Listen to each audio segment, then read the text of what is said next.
Ce ne sont pas des réfugiés ordinaires. C'est une stratégie occidentale à long terme, mais une stratégie diabolique pour dépeupler l'Afrique pour ensuite la mieux coloniser. Ce ne sont pas des réfugiés ordinaires.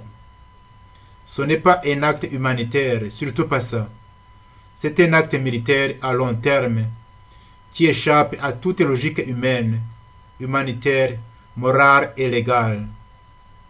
C'est un acte militaire à long terme. Ces réfugiés, dits demandeurs d'asile, vont être traités derrière les rideaux comme un peloton avancé de l'OTAN au cœur de l'Afrique pour mieux exploiter les minerais du Congo et pour contrecarrer toute influence russe dans la région.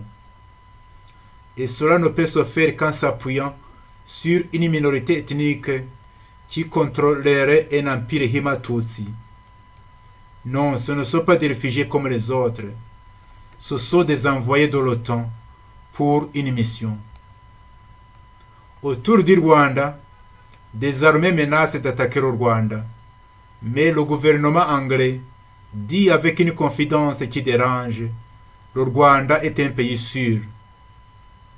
Au Rwanda règne une des dictatures les plus barbares et les plus féroces du monde. Les prisons rwandaises sont remplies de gens sans dossier judiciaire, avec des tortures permanentes. Les cours de justice et toutes les associations morales et de droits de l'homme ont crié haut et fort au gouvernement anglais. S'il vous plaît, n'envoyez pas les réfugiés au Rwanda. C'est immoral, c'est illégal, c'est illogique. Mais le gouvernement anglais persiste et signe. Le Rwanda est un pays sûr. Je vais y envoyer mes réfugiés.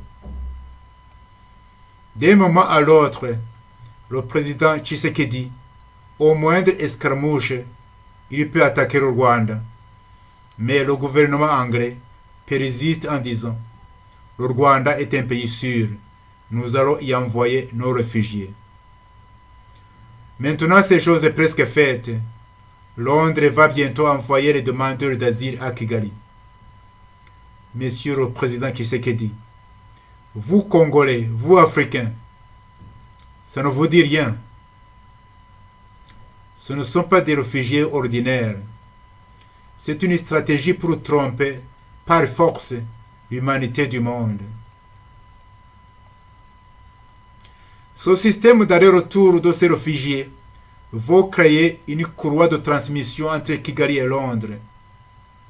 C'est un système qui va permettre un transfert international facile d'argent pour supporter les guerres à l'est du Congo et financer des rébellions en Afrique sous prétexte de supporter des réfugiés.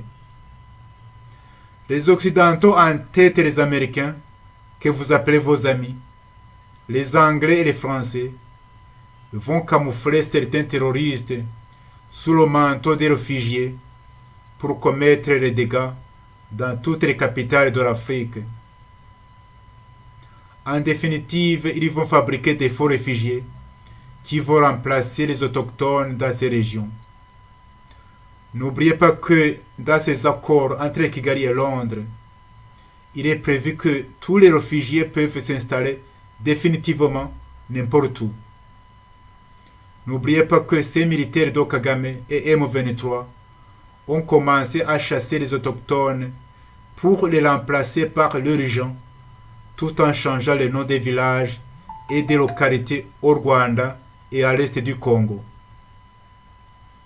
N'oubliez pas qu'un jour Kagame a prédit ou prophétisé ceci. Dans un avenir proche, parmi les gens qui habiteront ce pays, la majorité seront des étrangers. Tout cela ne vous dit rien. Monsieur Tshisekedi, s'il vous plaît, libérez les Congolais et les Rwandais en même temps. Je te prie d'attaquer le Rwanda avant que les réfugiés de Londres arrivent à Kigali. Sinon, Kagame, ses réfugiés et ses occidentaux vont te mettre à genoux. Après l'arrivée de ces réfugiés, le Rwanda et le Congo seront des pays sûrs, très sûrs pour les réfugiés britanniques, pour l'empire Hima Tutsi et pour les Occidentaux, mais un enfer pour les Rwandais et les Congolais. Ça me fait mal au cœur de supplier des étrangers pour attaquer mon propre pays. Mais je ne vois pas comment le Rwanda ou le Congo, ou l'Afrique en général, peuvent vivre en paix, sans devoir détruire le régime de Kagame et le mettre hors d'état de nuire. Je vois souvent des Rwandais et même des étrangers qui supportent fanatiquement Kagame et son idéologie. Ils ne savent pas qu'en supportant Kagame, ils sont en train de creuser leur propre tombe. UK refugees in Rwanda.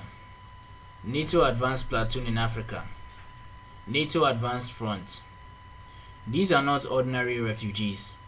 This is a long-term Western strategy, but a diabolical strategy to depopulate Africa and then better colonize it.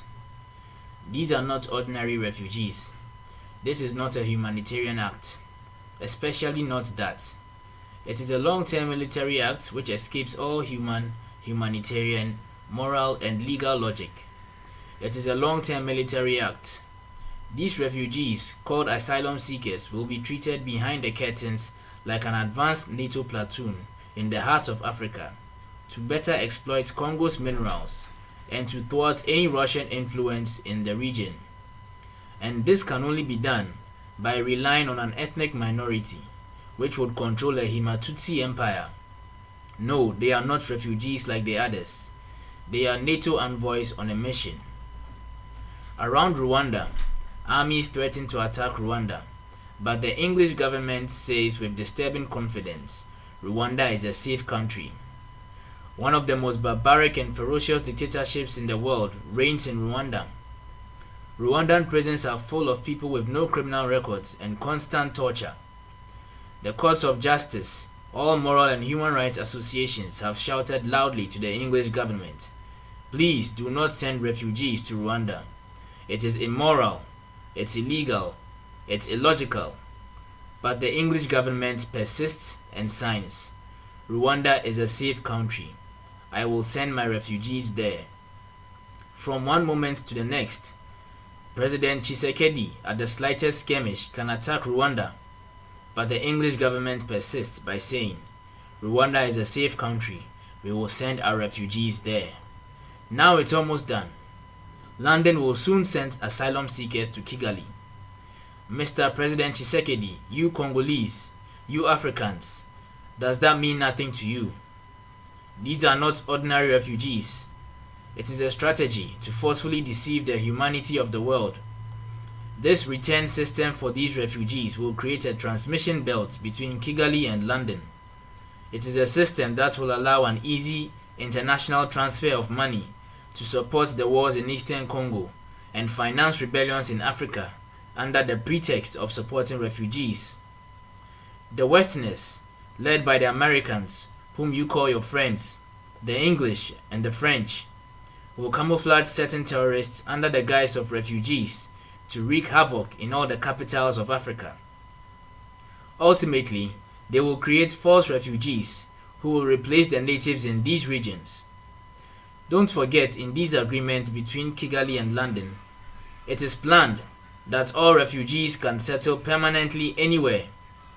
Don't forget that these soldiers from Kagame and M23 began to chase away the natives to replace them with their people, while changing the names of villages and localities in Rwanda and Eastern Congo.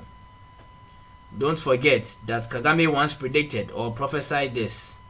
In the near future, among the people who will inhabit this country, the majority will be foreigners.